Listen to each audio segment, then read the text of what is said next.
I think the theme of this podcast is going to be you need to take a risk because this year was a risk. I felt like the Lord had opened all the doors to move here, but it did not mean it was not hard. I didn't tell Janine this, but deep down I was like, oh no, what did we just do?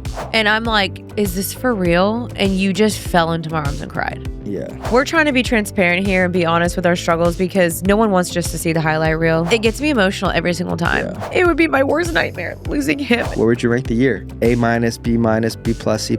I'm not gonna lie, it was a hard year.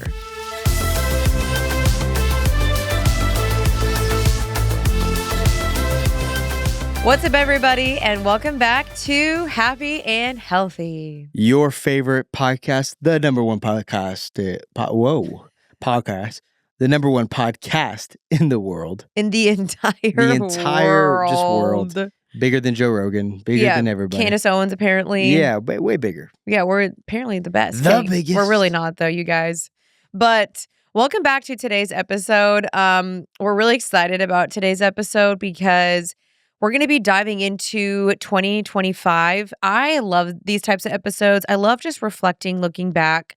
And I don't know, I think we've had a really crazy year that you guys know about. And we want to just kind of dive into highs and lows, failures, wins, things we wish we did better. Yeah. Things we want to do better next year. And I think the next podcast we'll talk about like what our goals are for 2026 and what we're going to do to just get better. And I think you and I are excited about this new year. And then hopefully you guys can listen to our goals and they can you can replicate them. And but I think it's going to be important first to look at what our failures were of 2025, our successes, because we set a lot of goals for going into 2025. And I think it's important before you just all of a sudden look at 2026. I think it's important to look at what those things went wrong and also give yourself a pat on the back for the things that did well. Yeah. So. Absolutely. And I mean, I love doing these at the end of the year because I think every single one of us should go through our year, take an audit of what happened, things that were good, things that were bad, like go through your camera roll. Because honestly, it's crazy. You can just completely forget all the things that you did. So go through your camera roll. It'll help you kind of remember those moments and reflect on like things that you're proud of yourself, of things that you are like, man, I did that this year.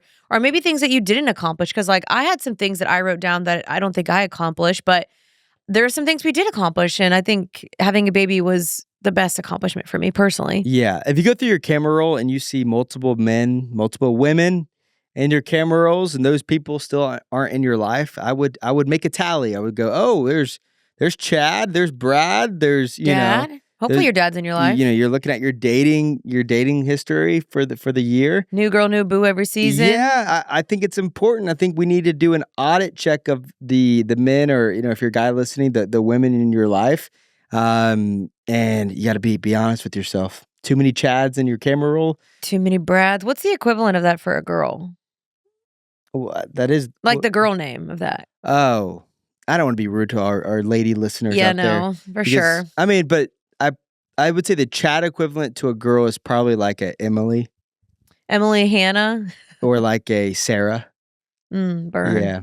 But hey. If those are your names. Emily, Sarah, those are some of my best friends' names. You're still in a great spot. But anyway, let's get into it. Okay, so let's rewind all the way back to January. I was pregnant. I was only 3 months pregnant at that point. We were trying to sell our house. That's right. We were constantly not arguing, but we were in this back and forth of like where we were going to move. Was it going to be Nashville? Where I was going to go into law school? So that was a very tumultuous kind of time, just trying to figure out, what we were going to do. Yeah, and I also think I just want to make sure also as we're going through this that hopefully we're giving you guys advice throughout our failures and things that we've learned and wisdom that we've gathered through the Holy Spirit throughout this whole year, because I really do feel like God did so much in this year. And there was a lot of, I think, breaking in a lot of us personally with, going to law school and moving and having to kind of restart our lives. Like we learned a lot. And so I hope that there's some lessons here for you guys as well to learn. I think the theme of this podcast is going to be if you're a person right now where you need to take a leap, you need to take a risk, because last year or this year was a risk. Oh my Everything gosh. we did was a risk. Yeah. And so yeah, Yeah, so basically January, we were pregnant. We were trying to figure out the law school situation. You took the LSAT, and when was that? Do you so I remember? took that in January, Yeah. and the hard part we were trying to figure out in January was, okay, we don't know I'm going to get accepted into law school until March, April, May, June kind of time frame. Right. And if we were going to move, we needed to sell our house. So it was like, if I knew I got accepted in May, it was going to be too late to sell our house. School was going to start in August. And so the big deciding point at that time was, do we just take a leap right now and sell our house before we even know what I'm going to get on the LSAT? That was Yeah. so risky. I Oh. still look back and I'm like, that was crazy. Going back, for those of you who do not know, we listed our house before I even took the first LSAT. So we were just like, Oklahoma's the move. And a lot of people asked us, like, why didn't you apply to SMU and some of these other spots? And my dad went to school here, that we had more help with the baby. So it just seemed like the better opportunity. Yeah, and it really was in the end because, I mean, as of right now, like Kaleb's mom is watching Duke, which is really sweet. So we have help while we can film and get work done. And yeah, I think looking back, it was something we prayed over and over and over and over, like, God show us, God show us, God show us. And I felt like the Lord had opened all the doors to move here, but it did not mean it was not hard and that we didn't have some challenges and some maybe regrets, or it's kind of like, whoa, what did we just sign ourselves up for? This is crazy.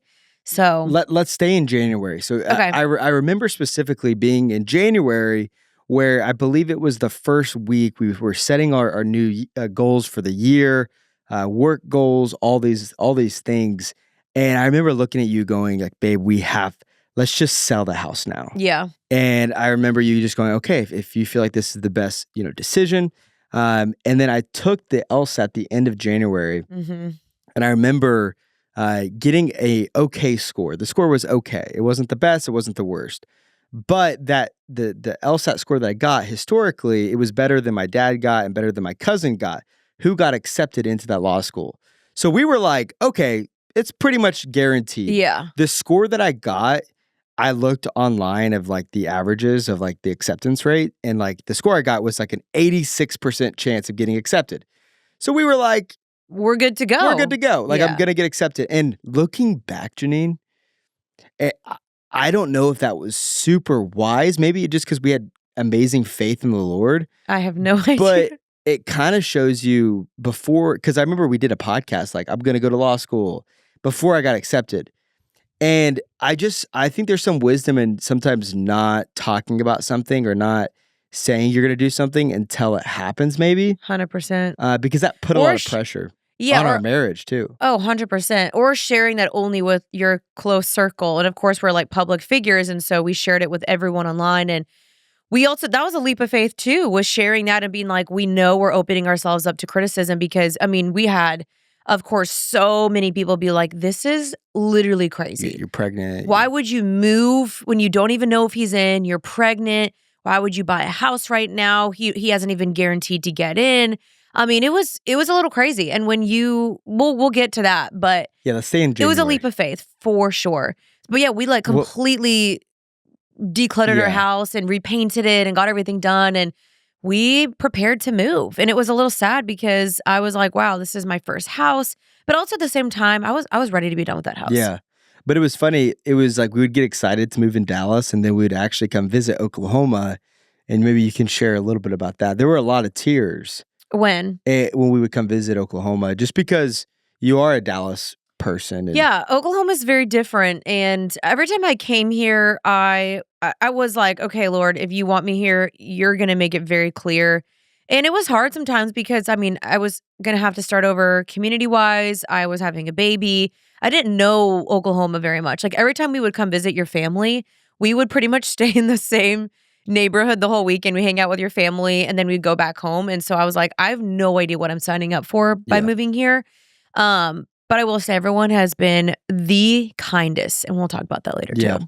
So what did January, like from even a faith perspective, being a married woman who's following her husband, who's Yeah. your husband's asking you to do some crazy things. I remember our first date, our very first date.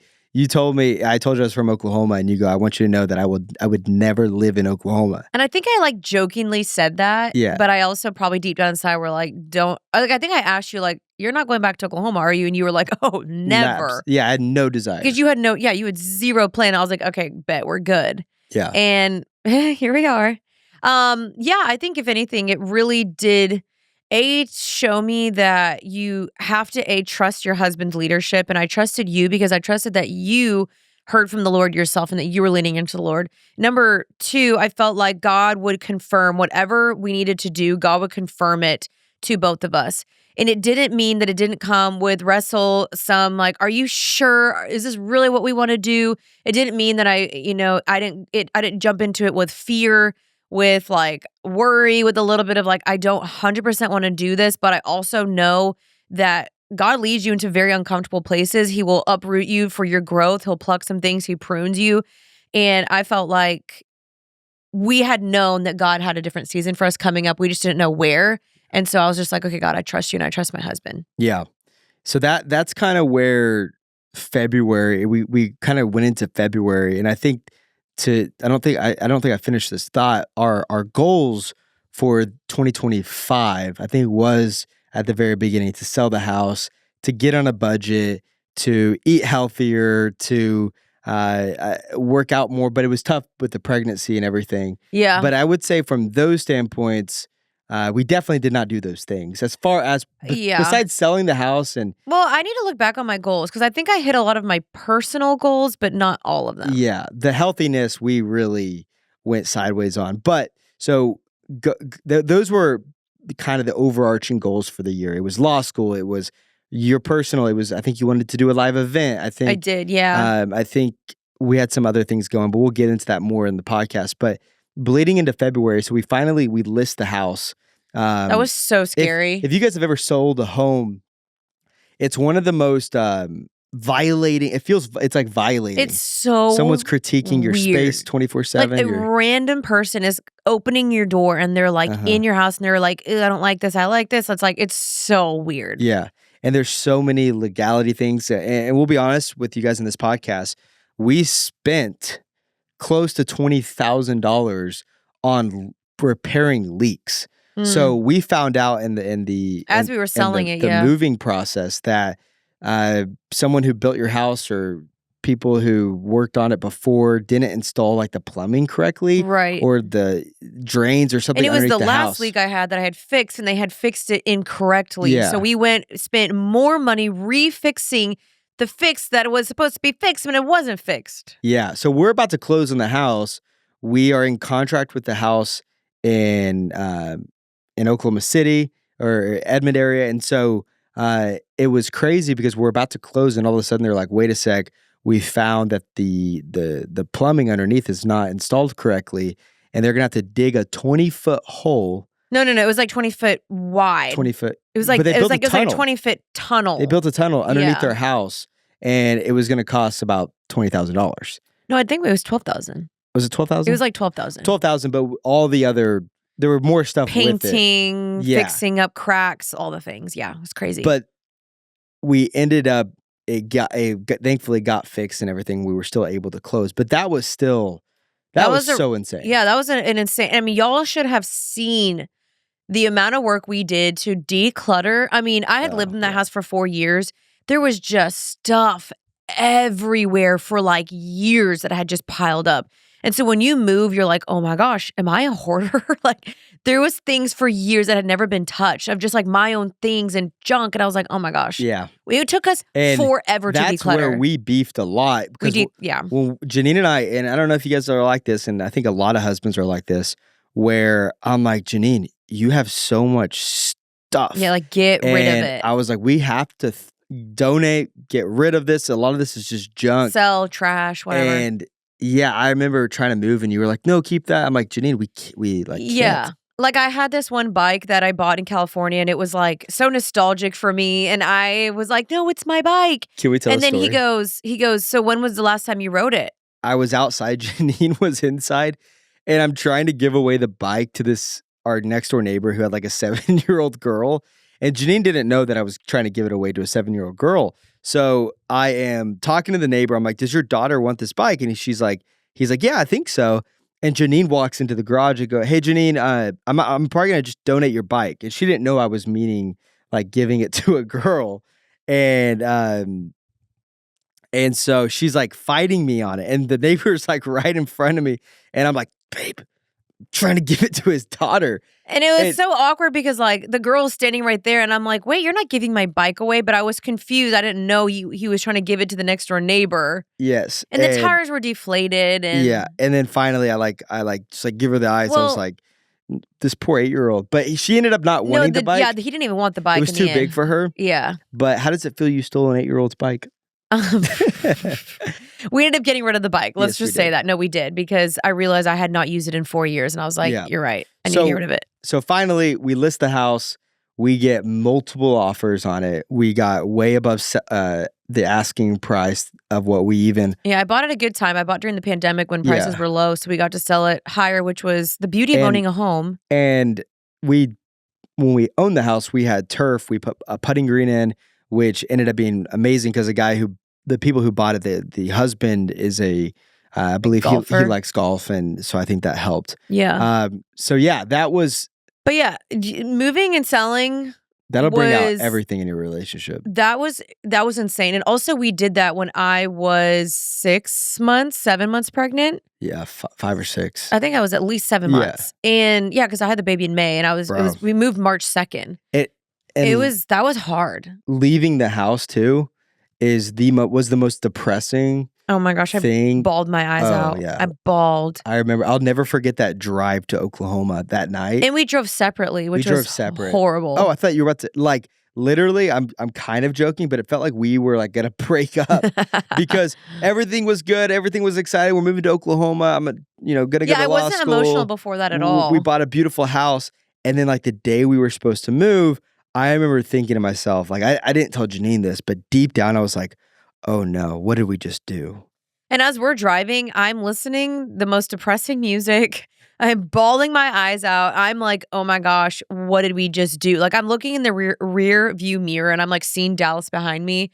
And I'm just like, I won't live in Dallas anymore. This is like, I couldn't even fathom the fact that I was leaving for good. I'll never forget it. Before we left Dallas, we went to get frozen yogurt.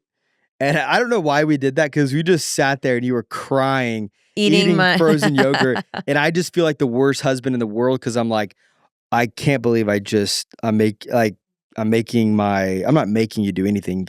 But I felt so bad. I was like, dang, I don't want you to move to a space where you don't want to live. But I also was deep down going, oh my gosh, like, because all my friends lived in Dallas and everything. And yeah, we had both left amazing community, both of us. And then in the back of my mind, I was like, what if I don't get into law school? How horrible is this going to be? Oh, and we'll get into that later. But so talk to me about that. Like, you're driving from Dallas to Oklahoma. And if you grow up, and people who don't know, Texas and Oklahoma have a big rivalry. It's beef. Like, Texas people don't like Oklahoma people. Oklahoma people don't like Texas people. Yep. And so it's hard for a Texas person to move to Oklahoma. Yeah, and even when I came here, I feel like people would be like, oh, you're from Texas? And like would kind of have this like condemning tone where I'm like, okay, whoa, I'm a nice person. Relax. But it's like a joke. Like, we just have beef with each other because we're bordering states. So how did you, obviously in those moments, like you're crying, you're upset, you're questioning God. What do you have for me? Like, it was easier for me. I have family here. You had friends. You had known people. I have a purpose. I'm going to law school. You're kind of just trusting in your husband.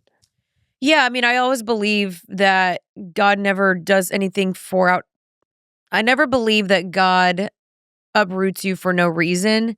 And I felt like, okay, Lord, we feel like we had heard your voice. We feel like we had a confirmation. And so anytime I would get doubtful or like, why did we do this? Or this is so hard. Just try to remember, like, okay, God, you clearly brought us here for a reason. We believe there's something in this.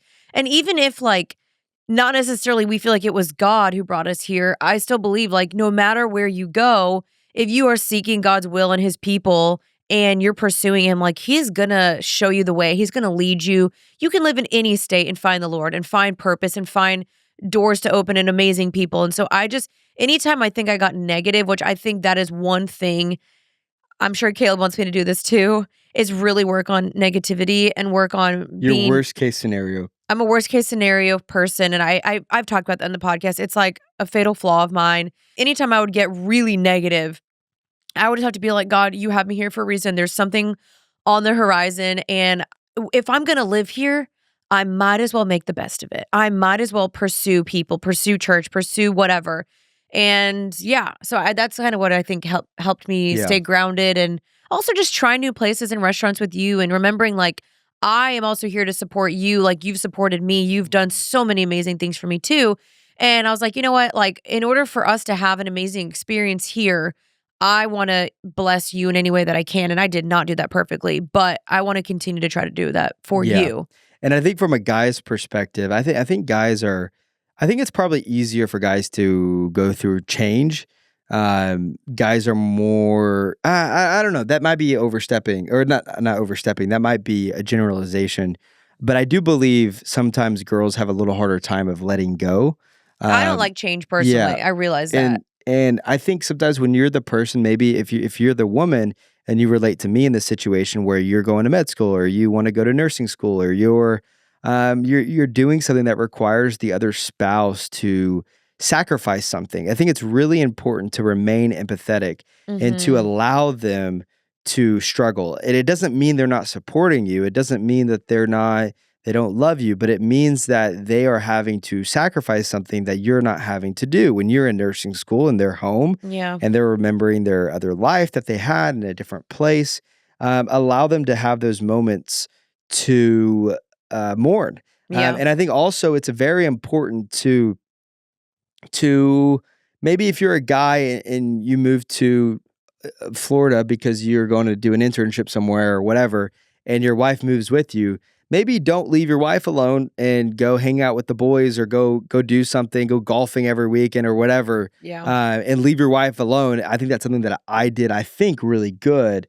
Where You're amazing at this. Yeah. You didn't have a lot of community and friends. Like I wasn't going to make you move somewhere and then just like, peace out, my childhood friends live here. I'm going to go do my own thing. But yes, Yeah. but I also knew that would keep you sane, Yeah. especially during school. So like if he was like, can I go golf for like an Sure. hour and a half? Yeah, go ahead. Because we both know like we both have needs and things that we need. And so it's a balance, I think. What I mean by that is like, if you're the person who's sacrificing, the person who's not sacrificing less, you need to kind of know, like, it's probably not, like, especially in the beginning, wise to leave my wife in a lonely spot, for 2 nights in a row. Postpartum, like being there for her, making sure you're doing date night and you're bringing in community and you're going to church and not saying that those lonely moments won't happen, but kind of like anticipate where, okay, it's Sunday night. I know my wife usually gets the Sunday scaries every Sunday night. So like, how can I ask her about that before that time happens? Yeah, 100% will say you did that very, very well, and I'm really appreciative of that. Thank you. So yeah, we roll into March. We moved to the new house. We're setting it up. Honestly, I got here and I wasn't very emotional. I think I was so busy. The house was a lot. With planning for the baby coming, redecorating the house, painting the house. We found a new doctor. We did our baby moon in March. We were just so busy that I almost feel like I didn't have time to really grieve or necessarily be like, okay, I'm in a new state. Like I just kind of hit the ground running and we decorated. And so that was February. We moved in February 28th, which led us into March. But it was kind of funny. We moved in March 2nd. We moved. Yeah. Well, we moved in and then we immediately went to Florida, went to Tennessee. So we really weren't in Oklahoma for the first like 6-8 weeks. And we were just so it was a good like. We were just so busy with like planning the house and the baby that we didn't really process a lot of stuff. We forgot one big thing. What? So guys, I haven't even told a story. So first of all, there was, before I even say this, I'll preface, Janine being in social media, she's had a manager for how long? How many years? 8+ years. 8+ years. The greatest guy. I mean, the nicest person. He's the first person who ever signed me when I was starting my YouTube career. I mean, you probably owe a lot of your success to him 100%. in a lot of ways. And so before I even say this, the dude's amazing. So I would never want him to hear, or people who know him hear and think otherwise. But that being said, this person who represented you, one of his employees was one of our favorite people that we've ever worked with, and she went to a different company. Yeah. And I have always had in the back of my mind, because I remember being in meetings with her and going, man, like I feel like she would just be She just got us. best manager. Yeah. And I was trading in my car. I was at the Lexus dealership, and I felt this nudge from the Lord, and was just like, call her. Like randomly, I had her number, so I texted her. I was like, hey, and can I chat with you on the phone? So I'm in the Lexus dealership, waiting for my car to be done, and I call her, and I'm like, okay, hey, so we're thinking about, we've always loved you. We've always thought about swapping over. Obviously, we're in a good spot. The people who we already work with are already amazing. But if you were to, like, why should we leave? Basically is what I asked her. Like, just give me like a 30-second pitch on what you would do if you signed us, and how that would better our careers, and what are things that you're seeing right now in our content and different things that you think could be better. And she probably talked for 5 minutes straight.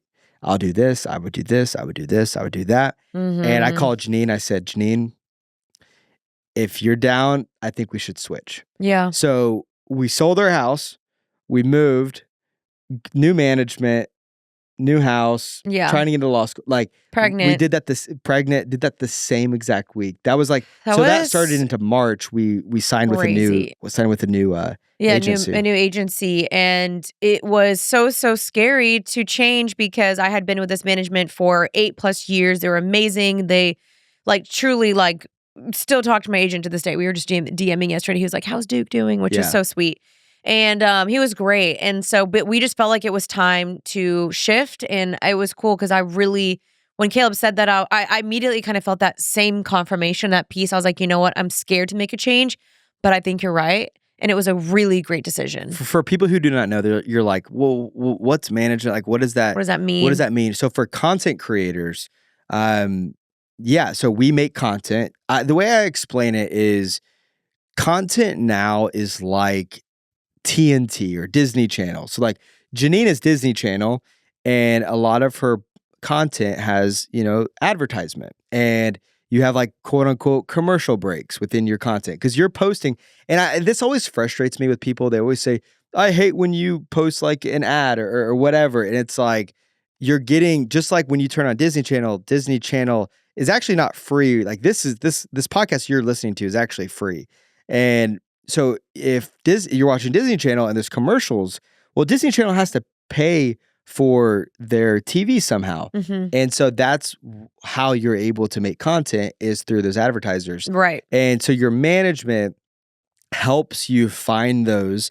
They help you find the brands that align also with you. I promise y'all, we don't just take any deal, but when you guys see that, people are like, oh, ads. But it's like, that also helps us pay our team, or pay our podcast team, and make sure things flow well, and that we can afford, to create more content. That was the coolest thing with her, though, was she was like, I want you guys to be able to work with brands that you already use. Yeah. Like this sweater I'm wearing is Burley Bow, and I'm one of their ambassadors. And that's a brand that we love. And I feel like that's been a cool part working with them, is we've been able to do that. So that was a big leap of faith. When we said we took risks, that was a big risk as well. I was so scared. I realized, again, like I said, I hate change. I never want to hurt anyone's feelings. I didn't want to disrupt the current flow. I mean, there was many business changes that we had made that Kaleb really just gave me the courage to do. And anytime I just trusted you, like, it just worked out. And so I was really thankful for that. Like, I really trust my husband's leadership. And so that was great. So now, we're in March, and then we go into April. Now we're hunkering down. Well, we're still at this point in March. We haven't heard back from the law school yet. Oh, so right. We start panicking, because we're like, oh my gosh, we made a stupid mistake. Not even a stupid mistake yet, but it was weird. I expected it to be like 6 weeks, and I kind of turned into 7 and 8 weeks. And this whole time too, we were like, there's no way you didn't get in. Like, I mean, you guys have heard the podcast. We were like, You wrote a great paper. You have a good resume. You had the score higher than other people. Like there was another guy you knew that had a way lower score than you. And he was like, yeah, I got in. And so we thought, oh, for sure, like he's in. Yeah, And I had a 3.9 from college. Like it seemed like it was going to be a done deal. But we started talking. I remember one night we were laying in bed and I was like, babe, what if I don't get into law school? And you always met me with so much kindness and always were like, babe, it's not happening. You're going to get accepted. There's no world where you're not. I was like, don't even sweat it. And I was like, but what if I didn't? Yeah, the like little fear in you was like, shoot. And I remember you saying, well, that would be pretty difficult. Yeah, considering we moved here. Yeah. Yeah. Because we would not have moved here if it wasn't for law school. Right. But I remember saying to you, like, okay, but if I don't get accepted, obviously God still wanted us here. So, like, what would be that purpose to have us here? And then we would just refigure it out if you didn't. You know, we said we would try again or you would try OU law. So April hits. This is when we hunkered down. Pregnant. We are. Or you're 8 months pregnant. I'm 8 months pregnant. We're in the last trimester, last couple of weeks. Let's like get the nursery ready, final appointments. I am really, really pregnant, finalizing the house as much as we can. I'm in my nesting era. You didn't, this might be frowned upon to say, you didn't look that pregnant though. Well, because like, Duke was 5 pounds. I remember you being 8 months pregnant. I remember looking at you going, huh, you look like you're 3 months pregnant. Yeah, my bump, obviously I had a big bump, but I was small because Duke was small. Duke was only 5 pounds, so almost 6 pounds. Yeah. But yeah, April kind of felt like a blur to me. I don't really know what happened in April. Well, April, it might have been the end of March. When did you find out about law school? I think it was early April. I can't remember exactly. Janine, were you on a walk or coffee with another? I was getting coffee. Yeah, I was getting coffee with my friend Allie, I think. So I was expecting, I had checked my application literally every single day for like months. And I walk in that morning, I get on my computer, I'm sitting in the kitchen, and I hit refresh on the application. And I'll drop the video right here. Okay, so that's the video of me finding out I got denied. So yeah, as you guys saw, and just in case the video doesn't make sense. Yeah, so I'm sitting there on the kitchen counter and it says application denied. And oh my gosh, it was like my life flashed before my eyes. I think I called my dad first. I called my dad first because my dad went to this law school and I was like, Dad, what the heck? Like, you got a worse score than I did and you got accepted. And I feel like I have a pretty good resume. I've been in my career for a long time and we've done stuff together. And so I was like, this doesn't make sense. This had to have been a mistake. But then the first thing I had to do was, okay, obviously I got denied. What the heck do I say to my wife? Like, what do you say? And so I got up, I went to the bathroom. And I remember I come home. Yeah. And I was like, I was going to wait to tell you for at least a couple hours because I was not ready to tell you yet. And I walk in and I see the laptop open on the computer and it says like OCU law. And I'm like, oh, is he surprising me? Is he trying to show me that he got into law school? And I'm like looking like all like excited and I see denied and I'm like, I could not believe my eyes. And I literally turn around. You walk up slowly to me. Well, I'm like 20 feet away from you on the other side of the house. And you lock eyes with me. And I'm like, is this for real? And you just fell into my arms and cried. Yeah. And it was probably one of the worst days of this entire year. Yeah, it was bad. It was a very, very, very hard day. We cried in each other's arms and we were just like, and I just tried to comfort you and just be like, babe, God does this for a reason. Or well, I've been working since we were dating. We were 4 months into dating when I went back to college. Yeah. So I've been working on this for almost 3 years. Yeah. And so it was like everything was coming to an end. And those 3 years, because I was like, I cannot wait. I cannot take the LSAT again. I remember thinking to myself, like, I can't. Well, I guess I only took it once at that point. But I was like, I can't do this. Yeah, because you had studied a long time for it. Yeah. And you did not think about yourself, at least for the first week of me getting denied, because you were just so like, are you okay? Are you okay? I was devastated for Kaleb, honestly. I was just like, I mean, I remember just hugging you and praying over you and trying to affirm you. And I mean, you thought like I'm a failure and I'm stupid and blah, blah, blah. And I just tried to encourage Oh, you. And we just, the public criticism that we received, and it was hard. friends and family, most family and friends were, but you hear things like, why did they move before For sure. why did you move before you got accepted? It's like, you think I regret that now? Like, yes, of course, you're probably right, but that's not, it's like if someone dies, It's like they're in a better spot. Yeah. It's like, They're looking down upon you. Yeah. It's like God has a plan. It was just such weird timing because like we had a baby coming, and so we were like, okay, if you get in, we don't want to move with a newborn. Well, here's a big distinction we never talked about. What? Thankfully, the deadline for the next LSAT was like 2 days.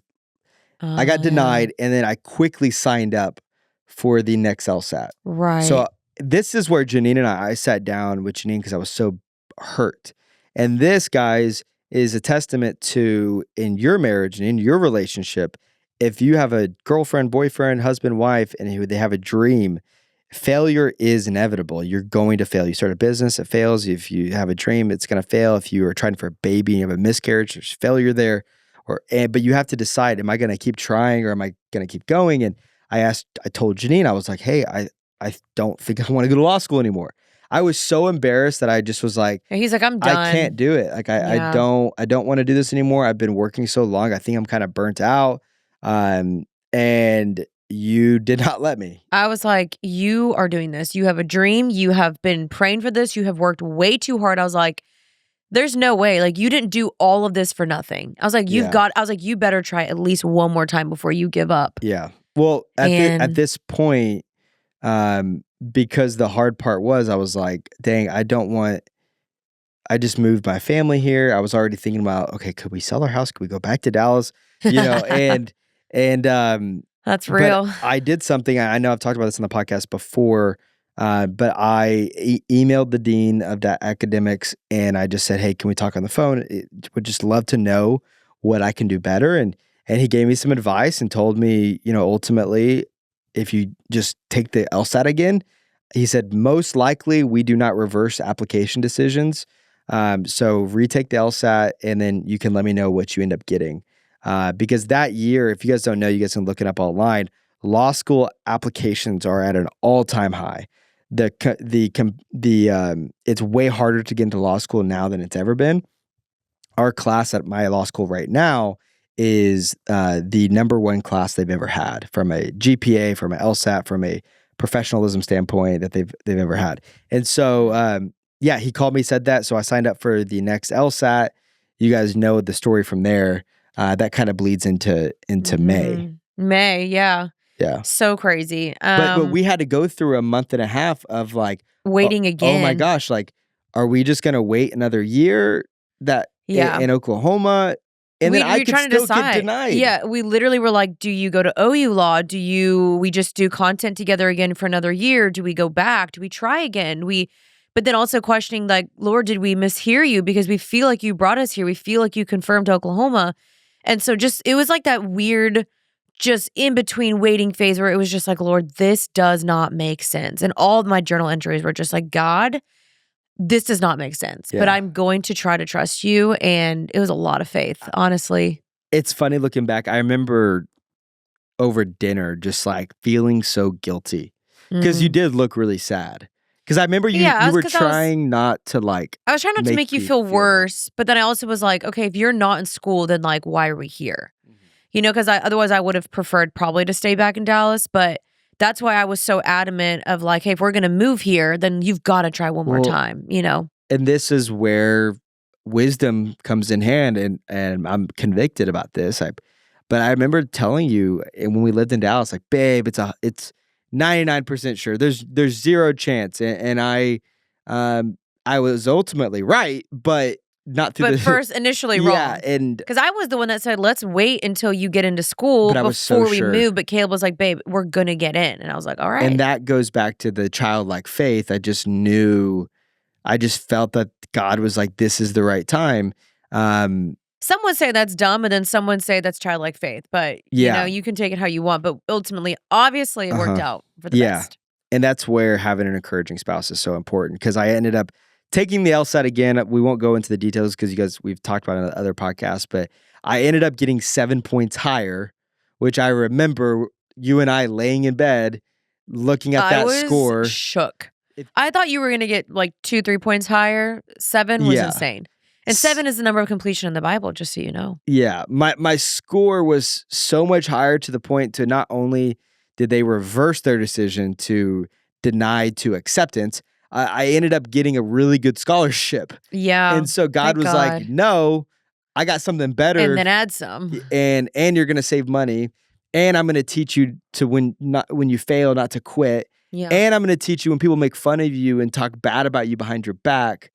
And to your face. And talk online. bad about you. Yeah. Like I remember so many people talked bad about like when I got denied. People were like, Janine, why are you making your husband look bad and have to explain himself on the podcast? Like people were like, well, you know this is going to make your husband look stupid. Stuff like that.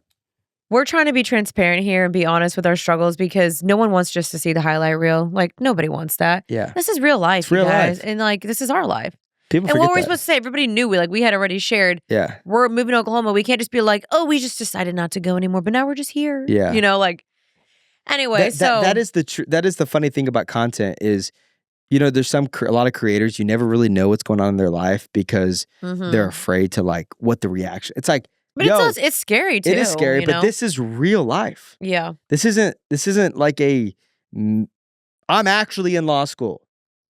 You're actually at home. And a mother. People just be saying things, Janine, and I think you've grown a lot. I've learned, and that they'll say stuff, and you just kind of got to let them. But again, people will just blab. People think they know everything. One of my biggest annoyances is you watch a video and you think this is everything that encapsulates. I mean, people think like right now we do not have a nanny. We haven't had a nanny for how long? Over 2 months. It's been more than that, right? 3 months? At least, no, it's been at least probably 2.5 months, yeah. We had, when we say nanny, we had a girl babysitter come 3 times a week, but that only worked for a month and month and a half. Yeah, but so we've been on our own and working, law school, everything, and so it's just funny. You see people commenting like, "This is easy for you to say with having a nanny 24/7." It's like. Little do you know, we don't have one. We never did a night nurse either. And like, here's the thing, which we'll get into. Like, obviously, we're now leading into like, okay, May where we had a baby and the NICU experience, which was crazy.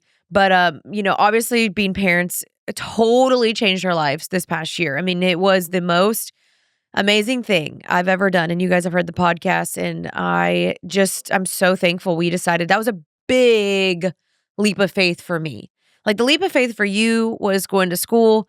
For me, it was like, I'm ready to be a mom. I'm so scared of being a mom. I'm scared to give up my quote unquote freedoms and change my life, to not be able to travel as much, to give up, sacrifice elements of my body because it is a huge sacrifice.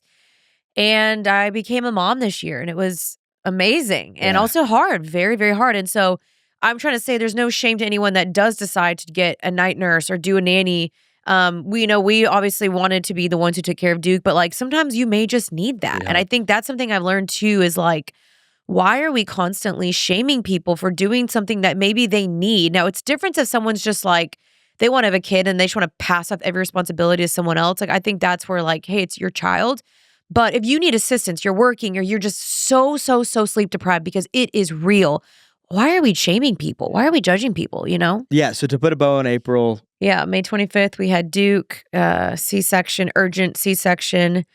That whole experience. We literally just 2 days ago, Kaleb was like, did we really process that whole NICU experience? And I was like, I don't know. Like you were just in such survival mode and like, I am literally in so much pain. I've never had a surgery in my life.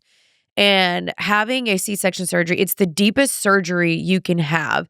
You're in immense pain. You were in pain during the C-section? No, afterwards. Oh, yeah. Like healing, like getting out of bed. And then we're wheeling me to the NICU every day. And I'm trying to pump milk for him. And I'm like, I have no idea what I'm doing.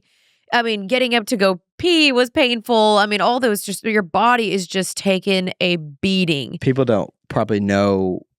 We've shared it before, but Duke's blood sugar was at a 15. Was that 15? It was like extremely. It was like 15 or 15 20. out of like Yeah. what 100 or something. It I'm was not supposed sure to what be it in like the goes to. hundreds. Maybe nurses No, I can think it was comment below. I think it's supposed to be in like the 60s or 70s. No, I think it's supposed to be in like the 90s. Maybe. I'm not sure. But Y'all it can was comment below. extremely low, and they were like, this is not good. Could put him Right. into a diabetic coma. Yeah, we could have lost him if yeah. they had not interceded and done something. He was 5 pounds, 15 ounces, so he was pretty small. I think this is why personally for me, we will always do a hospital birth because, I know people that have done home births. I have no shade to you if you want to do a home birth because I know people who have successfully done them. I have family members who have done them. But if I had not known Duke, his blood sugar was that low and we just had him at the house, like we could have lost him. And I think I'm so like, let's future babies, let's do the hospital because you just don't know what could happen. So yeah. But that was a crazy, crazy, crazy experience. Emotional, hormones are crazy, not sleeping, in pain. You don't know if our son, they wouldn't like tell us. We didn't really know. If he was going to live. Yeah. They were like, every time we would ask him, is he going to be okay? They would be like, yeah, he's having a hard time right now. And you're like, they're not supposed to say anything, I guess. Yeah, but they legally can't really say he is getting better or going to get better because I think they can maybe accidentally give you false hope and maybe they don't. I'm not exactly sure maybe you can comment below if you're a postpartum or NICU nurse or something, but yeah. We moved on to like June because obviously June is when we were in the thick of the newborn stage. Well, you need to make sure. So we got out of the NICU.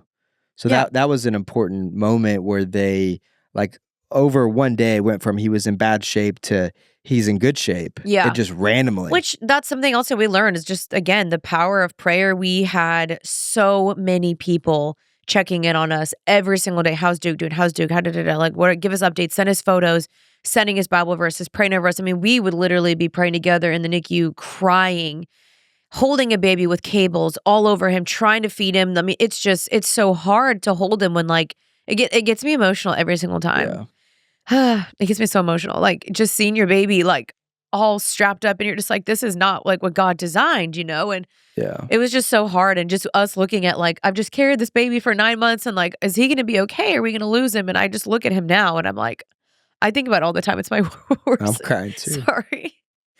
It would be my worst nightmare losing him. And so even that first week, like you are so in love with this baby that you've just met. Like you just met them for like a day. And your whole world flips upside down and you're just like, I love this kid so, so much. And the thought of not having him after just praying for him and carrying him for 9 months, just insane. Yeah. Parenthood has 100% changed our life in literally the best way ever. We love him so much. Yeah. And I think that's something I wish I could just tell my previous self who was just so scared of being a mom and so scared of all these things. Like, it's going to be so hard, but it will change your life for the best. It is the best thing you will ever do. It is meant to refine you. It's meant to draw you closer to the Lord. It's meant to call you to dependency on your husband and the Lord. And he's the best thing ever. We love him so, so much. I'll never forget his just like little small body. Ugh. I put a Thunder jersey on him and it was it was a Because they were in the finals, right? Yeah, the Thunder were playing the championship, or they were about to go play in the championship in the Western Conference Finals, and I put this little jersey on him, which was very an infant jersey, and it was so big on him, big because he was so small, and it just was so crazy, just holding him, and like, this is my son, yeah, and he just would. The nurses were like skin to skin as much as possible. And we did every day as much as we could. He wasn't pooping, it's like his body just wasn't spitting up all the time. Working, spitting up. He had air in his stomach, like 40 milliliters of air in his stomach, and we didn't know why. And I was in the NICU for 3 weeks when I was a baby, and I wasn't supposed to live, and I'm like holding my son, and yeah, it's just so crazy. It's like we never really processed it because it really went from he was so sick to he was healthy within a span of 24 hours. And so it kind of happened so fast. It kind of felt like, oh, he was always okay. And then now looking back, like talking to people, talking about his blood sugar and his weight. And And His I had temperature, that's another thing. His Oh, temperature yeah. was really low. He could not regulate his temperature because of the blood sugar, and we'd have to take his temperature every single day, and it was so crazy. After getting out of the hospital, like, first of all, the emergency C-section, urgent C-section was not part of my birth plan. Like, I was trying to do all natural and blah, blah, blah. Everything was so scary, that whole process. Everything flipped upside down from the second we got to the hospital. And it was like my whole life had flipped upside down in like a span of just hours and a day. And I felt like I couldn't care about me in that moment. I had to suddenly shift my emotions to care about Duke. And after we got out, it was like, what? I don't mean, sorry to interrupt you, but Yeah. we were in the NICU. They were taking care of him for, I think, a week straight. And then we spent the last night with him, and they basically were like, kind of like, you're on your own. Yeah, like, good luck. And we had no idea what we were doing. Oh my gosh, we're like, how do we put this diaper on, and how do we feed him, and how do we not mess up these cables? And we were so scared. I mean, it was so scary. I remember just feeling like he was so fragile. And yeah, I think we got out of the hospital experience. It was just such a praise report. And I had a friend say to me, like, Janine, do you realize like what you went through is very, very traumatic? And I didn't realize that because I never am someone that's like, my trauma. I just kind of was like, whatever, like, it happened. Like, this is just life. Like, everyone goes through hard things. And someone was like, no, I want you to like sit in that. Like, do you realize what you went through? And I really hadn't. And I'm glad that someone validated that because I didn't give myself permission to validate that. And I don't think that you and I really like looked at each other and were like, whoa, what did we just experience? And because we're all of a sudden, like I said, we weren't focused on ourselves. We were like Duke, and so Well, you're praying so hard, God, please, God, please, God, please. And then it ends up being, God does what he does, and it's easy to forget because all of a sudden you have a healthy baby. But it was really weird because if you have a NICU baby, you're always checking their temperature when they get back home. When I was a baby, when they finally released me from the NICU, I got sick again. They had to put me back in the NICU. yeah. And so you're just constantly anxious. I remember waking up in the middle of the night, every night for a month. Is he okay? Freaking Yeah. out. And you're just like, please. Because, there's guaranteed, we have a listener who's probably lost a baby. Yeah. And I'm just I'm like, sorry for you God, also. So sorry. honestly, like, I got to a place where I just was like, man, this is true dependence on God. Whether this baby is going to be healthy, whether he's not going to be healthy, I just have to trust in him. And it is hard to compute in your brain of like, why is something I couldn't understand, because we've had friends who suffered so much loss. Yeah. Or it's like, why is it that Duke gets to be healthy and gets to survive and this baby doesn't? Yeah. And I've had to just relinquish that to the Lord and just be like, Lord, I don't understand that, but I know your ways are better than mine. And I don't know. I don't know the answer to that, but I know that you are good, and I know that you work all things out, and we would be God if we were to know those answers. Right. And Exactly. we don't. Yeah. So, high level, of course. And if you listen to my postpartum episode, you hear more of my honest, raw thoughts on motherhood. I've been a mom now for 7 months. Duke turned 7 on Christmas. And yeah, he's our best friend. He's starting to say dad, dad, ba, ba, ba, ba. So, oh my gosh, it's so cute. May, June, July, and August were just all kind of the same. Yeah, they felt like a blur. We didn't travel very much. We didn't travel at all. I traveled to Palm Springs twice for a wedding and my best friend's proposal. But we're talking about May, June, July, August. Oh, yeah, no, we were We here. didn't travel at all those months. We did Dallas No. once or twice. Yeah, July maybe. I did Dallas to go see my friends and my parents, and but we really did not travel much. Yeah. We were just in the thick of like newborn stage and then I was no sleep. I was gearing up for law school in August. I started my first day, which that was, talk a little bit about that, because we went from 2 years of working together every day, traveling 24/7 to all of a sudden now I'm gone and I'm with and the baby. we have a baby. Yeah. Oh my gosh, the biggest culture shock, life change we've ever done. And it part of me is like thankful for it. Part of me is like, okay, this is like real life. The husband goes away. Typically the mom is at home with the baby. And of course we know our lives are very different in the fact that like I get to work from home and also be with my baby at the same time. But we just totally flipped our life upside down. And it was like, okay, whoa, this is so different. But it also made me miss you more, made me appreciate you more. It made But when you you appreciate more. like just when you came home, I was like so excited to see you. Like the Yeah. highlight of my day is when Kaleb gets home from school. I love Yeah. it. Yeah. It definitely changed the dynamic of our entire relationship. Yeah. Yeah, that's for sure. It felt more like traditional in some senses. Like Yeah. I would, try to have food cooked for you when you came home, which I did not do perfectly because I'm still learning how to like really get into cooking. I'm not that good at cooking yet. I've learned a lot of new. I'm actually really proud of myself. Hmm. I've learned a lot of new recipes this past year, And my and you did too. yeah, my red flag is I love takeout so much. So when you're like, "Oh, I'm not gonna cook," I'm like, "Great, I'll bring Chick-fil-A home." Yeah, we need to work on that Yeah, next year. that's one of our goals. But I'll speak into you. You were so yeah, just like I can't. I mean, just this Christmas break, I've been really taking care of Duke a lot, and I've been home, and I'm just like, dang, it's crazy that you've balanced taking care of everything and Duke while I'm at school, because it definitely was one of those things where with law school, it's either really like if I'm going to do well, because I think the percentages of failing your first semester in law school is the most important semester because that dictates the job you're going to get. And so next semester I think will be harder, but it'll be easier because we'll know what to expect. And that was just insanity. It was 5:45 a.m. to 8 p.m.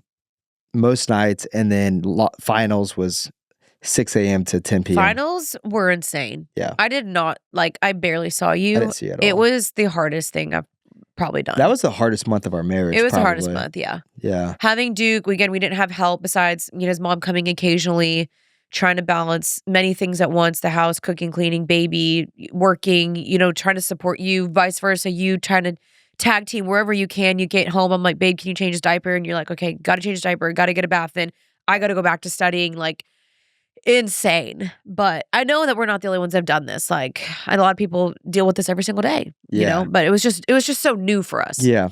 I really July through the end of November were basically the same day. It felt like It was the same day. an absolute blur. Yeah. It was Literally, I feel like I did the same thing. It was literally wake up.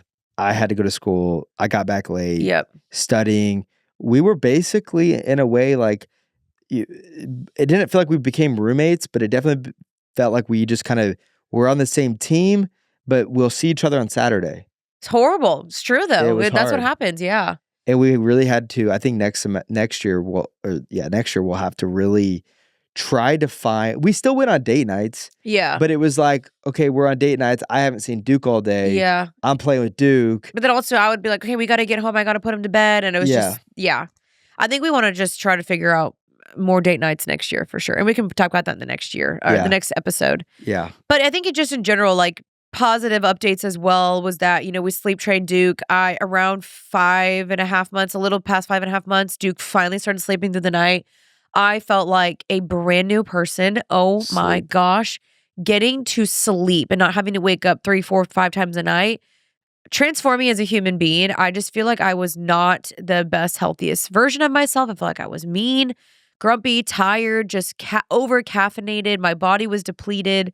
So him sleeping through the night changed our relationship too, because we could go to bed and just be like, let's just talk and hang out. And I wasn't like, we need to go to sleep right now because he's going to wake me up in 2 hours and I can't do this. Yeah. Da, da, da, da. So, yeah. Yeah. And I just wanted to shout out one of our listeners. I hope you're listening because someone commented something that honestly changed my whole semester. I remember saying on one of the podcasts that I have such a fear of failure. It's kind of a pattern in my life. I have a fear of failure and a fear of death. And I have fear of fear change. of failure, I feel like has gone away because someone commented something like, you need to be so careful like what you speak over yourself because you keep saying you have a fear of failure. Well, you're always going to have a fear of failure if you keep saying you have a fear of failure. Yeah, they reminded you the power of life and death is in the tongue. Yeah. And I was giving Duke a bath right before my first final. It was right after my first final. I had just thrown up. It was a horrible experience. And I was giving Duke a bath and it hit me and God said, you were on your knees. I felt him tell me this, like you were on your knees and you were like nothing. You were throwing up. You were not in control. It just showed me that only like God is in control and I need him. I can't do this alone. I'm going to drive myself crazy to the point where I'm on my knees, sick, throwing up. Yeah. And I looked at Janine, I go, Janine, if I fail, I fail. Like if I don't complete law school, then I don't. But I'm okay with that because I know I put in I worked as hard as I possibly could. I left really nothing did. on the table. Yeah. And this is not my identity. And since then, I've been able to relinquish. But that goes into marriage, like fear of failure of marriage, like fear of failure of not being a good enough husband, not being a good enough dad. It's like, no, I can control what I can control, and what ultimately happens is you have to be able to live with that result. 100%. And that is my lesson from 2025. Yeah, I think fear is such a liar, and it's like it's marked my life as well. And I've talked about this where fear is from the devil, fear is from Satan. Fear prevents you from walking in all that God has for you, and just truly who God calls you to be, and your identity in Him. And I just feel like when you read the book of Psalms, it says that the word of God is a lamp unto my feet. And if you just genuinely believe like, God, your word is going to guide me and lead me, then I trust that, and Satan's going to try to deceive you and trick you out of that and make you think that God's going to let you fall, or he's wanting, curses upon you, or he's going to drop you and good luck, figure it out on your own. Like that's just not God's character. And so I think fear is just something that we do not want to take into the next year. It's just marked my life for way too long, and I want to be done with that. And sometimes you just, like I've said in the past, you jump in feet first with a little bit of fear, but then you just see how the Lord just removes it one by one, because it says that His perfect love casts out all fear. So when you lean into His love, it erases and eradicates fear, because there's no fear in God. What was your biggest failure this year? Like you look back and you go, I did not do 2025. 100%. I don't feel like I was consistent with my faith this year. And that's something that we'll talk about in the next episode, because the next episode, this is getting kind of long. We want to talk about things we want to do better in next year, things we want to work on, some goals, and still do a little bit more reflection of this past year so we can kind of dive in a little bit more nitty gritty. But I feel like the Word of God, it was going based off of memory. I would still read here and there, but I miss so much diving into scripture, and with motherhood that just changed things. But I would love to really, really lean into those sabbaticals, like the Sunday Sabbath. I would really want to lean into that more. Really try to follow a consistent Bible reading plan and pray daily. I feel like I did not do that. And so faith-wise, I think that was something I want to work on. And I don't know, I just think not having such a pessimistic mindset, I think that can ruin our lives, ruin our relationship, and just no one wants to be around that. And so I think just trying to be more optimistic and joyful, I think would be something I want to work on. That's good. My biggest failure. Pooping during the LSAT? Yeah. Okay. Getting denied. Overall, like, what would you rank it? A-, B-, B+, C+? Where would you rank the year? I'm not gonna lie, it was a hard year. Definitely hard. It was hard. Yeah. I mean, in terms of what? Like there's so many things I want to improve and dreams I still want to accomplish. I think it was, but my goal this year was to be a good mom and a good wife. We had so much thrown at us that I think you're not giving yourself enough credit. I would say with the cards that we were dealt. With the cards we dealt ourselves. I'm very proud of us. Yeah. I'm proud of us. I'm really too. proud of us. I give us an A. I am so proud of Kaleb too. Well, now it feels arrogant. I can't. Here, I'm proud of Janine. Good job, Janine. Thank you. Appreciate well done. it. Thank you. Thank you. Thank you. No, I would say with the cards that were dealt, the struggles that we faced, the things that we haven't even really shared, I would say I'm really proud of myself and you. I don't really know what to rank it. I am optimistic for next year. I think I now know more how to be a mom. Of course, there'll be new changes with him starting to walk and crawl and talk, but I feel like we know what we're doing now. Like you with law school, me with being a mom, like we both had the craziest change of our life this past year. And now I feel like we kind of know a little bit more. I love being home and everything, but how I know law school was the best decision is like, I'm like excited to go back. I'm excited to get back after it. One thing for sure that I'll talk about more about in the next episode is just one failure I think that we did this year, which isn't necessarily our fault, but we never fully dove into a church. starting January, I think we found a church, Yeah. and we are committing. I will be serving. I will be plugged in. I want to get in a women's group, whatever I got to do. I think that is going to transform my life, your life, Kaleb's life. Yeah. And I think we want to get fully connected in. Yeah. One thing I want to do better, definitely Bible reading, was my biggest failure of 2025. Just the amount of reading that is in my life is to the degree that the last thing I want to do when I get home is open the Bible. And that's just being honest. I'd rather listen to worship music. I'd rather pray. I'd rather talk about God. But reading, I just got to the point where because I was always, if I was going to read the Bible, it was always at night. And the last thing I wanted to do was read more. And I realized that is such a cop-out. And it's not, hey, you're not even reading. You're opening the Word of God. If I actually truly believe this, then I will open that book. And I also... I think that it's important as a husband to show your son, we get into the Word as a family. And if he doesn't see that, then he's not going to think it's important. Right. And I want him to think it's important. He needs to know it's important. I think that's something okay, so I'm proud of myself in the sense of, in the midst of motherhood, a lot of people warned me, your Bible times are definitely going to struggle.